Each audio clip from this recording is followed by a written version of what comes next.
भूतपूर्व छात्र राम सिंह जी आए हैं, वो अब कुछ प्रस्तुत करना चाहते हैं। राम सिंह।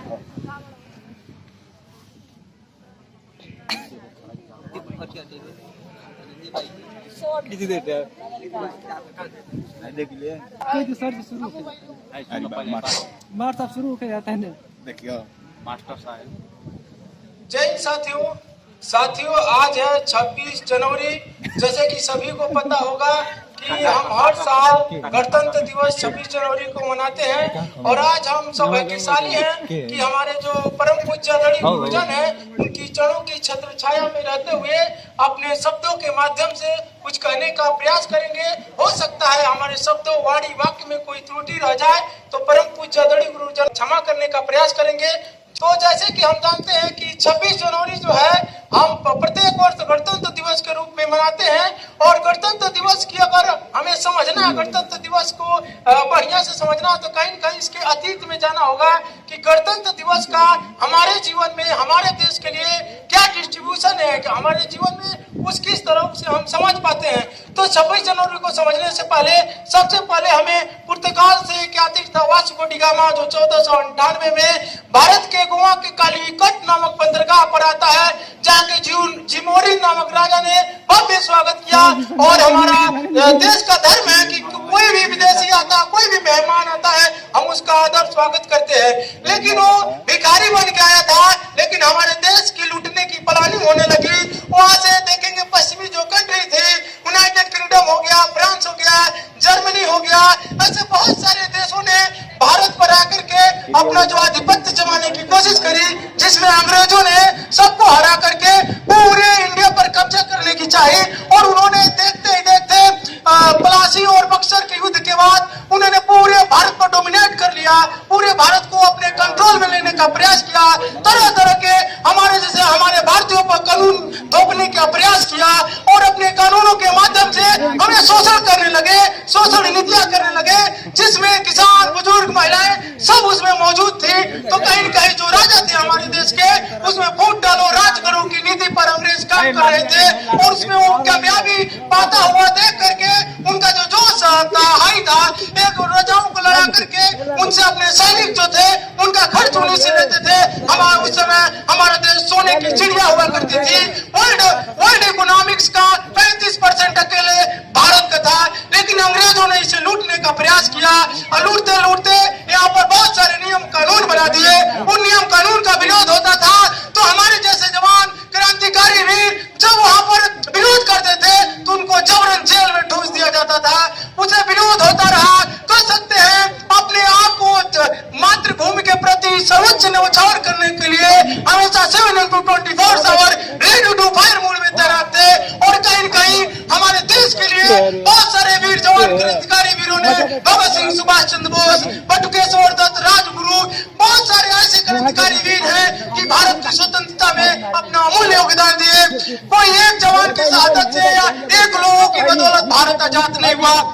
इसमें बहुत सारे क्रांतिकारी वीरों का, बहुत सारे माओ ने अपने कोख को सुना हो गया, बहुत सारे माओ का कुक सुना होगा, बहुत सारे बहन बेटियों के मां के सिंदूर मिट गए, क्योंकि वो देश को अंग्रेजों से आजादी दिलाने के लिए दिन रात काम करते थे।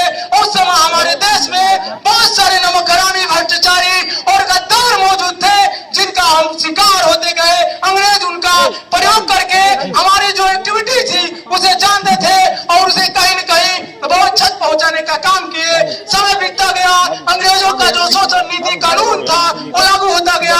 हमारे वीर जवान, क्रांतिकारी वीरों ने उसका पुरजोर विरोध किया। उसी के उपलक्ष्य में 26 जनवरी 1930 को रावी नदी के तट पर प्रथम स्वतंत्रता दिवस मनाया गया और 12 बजे रात को मनाया गया, ताकि कोई भी अंग्रेज आकर के उसमें बाधा न पहुंचा सके। और तब से लेकर के जब तक 15 अगस्त 1947 को भारत आजाद नहीं हुआ, उससे पहले प्रत्येक वर्ष हम 26 जनवरी के स्वतंत्रता दिवस मनाते आए। जब हमारा देश 15 अगस्त 1947 को आजाद होता है तो फिर 15 अगस्त को हम स्वतंत्रता दिवस मनाने लगे। जब अंग्रेजों का हमारे सामने सबसे बड़ी मुसीबत ये थी कि अंग्रेज कहते हैं भारत में तो बहुत सारी जातियां, मजहब के लोग हैं, रंग रूप अलग है, तो कैसे आपस में मिलकर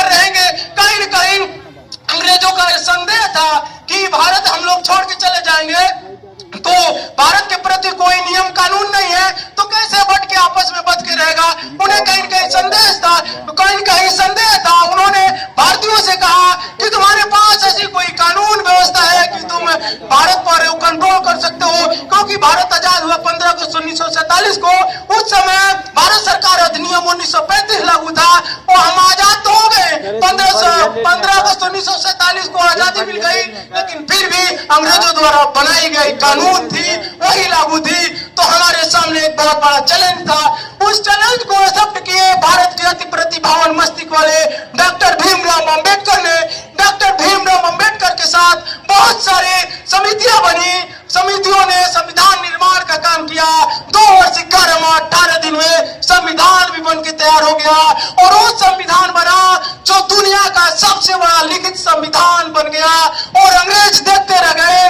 भारत को जहां उनको संदेह था कि भारत में बहुत सारे जातियां मजहब धर्म के लोग रहते हैं, ये आपस में रह नहीं सकते, भारत का खंडन हो सकता है, लेकिन भारत में अनेकता में एकता का सबसे बड़ा एग्जाम्पल पेश किया और अंग्रेजों के मुख पर एक तमाचा था जो भारतीयों ने किया। तो हम लोगों ने 2 वर्ष 11 माह 18 दिन में जब हमारा संविधान बना 26 नवंबर 1949 को, तो 26 नवंबर 1949 को तो हमारा संविधान पूर्ण रूप से बन चुका था। लेकिन 26 जनवरी का डेट का इंपॉर्टेंट था, जो 26 जनवरी 1930 को रावी नदी के तट पर 12 बजे रात को हमने प्रथम स्वतंत्रता दिवस मनाया था। उस तारीख को हमें कहीं कहीं ऐतिहासिक बनाना था, इसीलिए हमने वेट किया 26 जनवरी का। और 26 जनवरी 1950 को जो संविधान है पूरे देश में लागू होता है। उसी टाइम से हम 26 जनवरी को प्रत्येक वर्ष गणतंत्र दिवस के रूप में मनाते हैं। और गणतंत्र दिवस के रूप में मनाते हैं जो हमारे कह सकते हैं ईट की नींव है, जो भारत को स्वतंत्रता दिलाए, उनको याद करने का एक सुनहरा पल है। और आप देख सकते हैं इंडिया का जो इस समय इकोनॉमिक सिस्टम है, जो हमें एक समय पर अंग्रेज गुलाम करके रखते थे, आज भारत की इकोनॉमिक्स, भारत की अर्थव्यवस्था उनको भी पीछे छोड़ दी है और भारत धीरे धीरे आकाश की बुलंदियों तक बढ़ रहा है। और हम लोग यहाँ सेफ है, तो कोई वीर जवान इस समय बॉर्डर पर तैनात होगा, उसकी पॉकेट की थैलियों में बम के गोले और हाथ में होल्ड किए हुए राइफल होंगे, मानो अपने प्राण को हथेलियों में लेकर के अपने देश के मान सम्मान और गौरव को अपना सर्वोच्च न्यौछावर करने के लिए बॉर्डर पर तैनात होगा। यही आजादी की असली मकसद है। और हम सेफ रह पाते हैं तो कहीं कहीं वीर जवानों की बदौलत रह पाते हैं। तो हमारी भी रिस्पॉन्सिबिलिटी बनती है, हमारी भी जिम्मेदारी बनती है कि हम जिस गली, जिस मोहल्ले, जिस शहर में रहते हैं वहां भी बहुत सारे भ्रष्टाचारी नौकरामी पापी मौजूद होंगे। वो वायरस है, हमारे देश में दीमक की भांति है। अगर उन्हें स्कैन करना है तो आपको एंटीवायरस बनना है। अगर वो देश के लिए वायरस है तो आप एंटीवायरस है। मैं युवा आवाजों से अपील करता हूं कि आप इस अवसर पर प्रतिज्ञा कीजिए कि आपके शरीर में रक्त का एक बूंद भी जब तक प्रवाहित रहेगा, इस मातृभूमि का प्रेम प्रवाहित रहेगा। और जहां भी रहिए एक फायरवॉल बनाने का काम कीजिए, क्योंकि फायरवॉल क्या करता है, लैपटॉप जो डिजिटल चीजें होती है, जो मुख से एक आवरण बनाता है, बाहरी वायरस को अंदर जाने से पहले उसे वही नष्ट कर देता है। तो हमें एक फायरवॉल बनाना है, युवाओं का जो समूह है मिलकर एक फायरवॉल बनाना है अपने देश के लिए, अपने राष्ट्र के लिए। और कहा जाता है अगर युवा आबादी दुनिया में सबसे बड़ा युवाओं की जनसंख्या हिंदुस्तान में है, अगर युवाओं को सिस्टम से सही से कनेक्ट कर लिया जाए, सिस्टम से सही से कनेक्ट कर लिया जाए, तो भारत के मान सम्मान और गौरव को आकाश की बुलंदियों तक ले जाने से दुनिया का कोई ताकत रोक नहीं सकती। केवल जरूरत है जो युवाओं के अंदर टैलेंट है, उस टैलेंट को सिस्टम में लेने की आवश्यकता है। जब उस टैलेंट को सिस्टम में लेंगे तो कहीं कहीं अपने देश के निर्माण में वो टैलेंट काम आएगा और तभी देश के मान सम्मान गौरव को आकाश की बुलंदियों तक ले जाएंगे। और यहाँ परम पूज्य आदरणीय गुरुजन मौजूद है, जो कहा जाता है दुनिया के किसी भी राष्ट्र की संस्कृति के धरोहर होते हैं, और ये परम पूज्य आदरणीय गुरुजन ही दुनिया के किसी भी राष्ट्र के संस्कृति के धरोहर होते हैं। और हमारे जैसे लाखों करोड़ों युवाओं के संस्कार की जड़ों में खाद और डाई डालने का काम करते हैं और अपनी मेहनत और परिश्रम के शक्ति से सींच कर उसमें प्रदान शक्तियां प्रदान करते हैं। ऐसे गुरुजनों की बदौलत ही भारत जो सुपर पावर बनना है, विश्व गुरु बनना है, तभी संभव है। क्योंकि परम पूज्य आदरणीय गुरुजन दीपक की भांति स्वयं जल करके दूसरों को प्रकाश देते रहते हैं। ऐसे परम पूज्य आदरणीय गुरुजनों की चरणों की छत्र छाया में रहते हुए कुछ शब्द बोल पा रहा हूँ। ते प्रिय परम पूज्य आदरणीय गुरुजनों की चरणों की छत्र छाया का ही देन है। जय हिंद।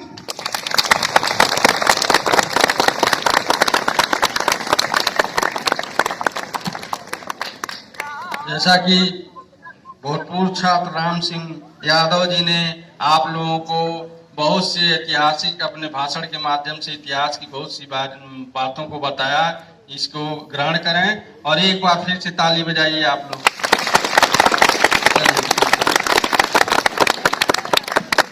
बहुत बहुत धन्यवाद राम सिंह जी। मुझे आज गर्व हो रहा है कि आप हमारे विद्यार्थी रह चुके हैं और हमारे देश को आप जैसे युवा की जरूरत है। बहुत बहुत धन्यवाद इस तरह धारा प्रवाह भारतीय इतिहास को बताने के लिए और आज यहाँ आकर अपने विचारों को प्रस्तुत करने के लिए। इतना तारतम्यता थी आपके भाषण में, इस तरह से आपने क्रम से उसको 1930 से लेकर या पुर्तगालियों के समय से जब पहली बार विदेशी हमारे देश पर आक्रमण आए थे पहली बार, वहां से लेकर और पूरे गणतंत्र तक 26 जनवरी 1950 के इतिहास को इन्होंने वीर रस में इस तरह से प्रस्तुत किया। मैं इनके भाषण से अभिभूत हूँ। बहुत बहुत धन्यवाद।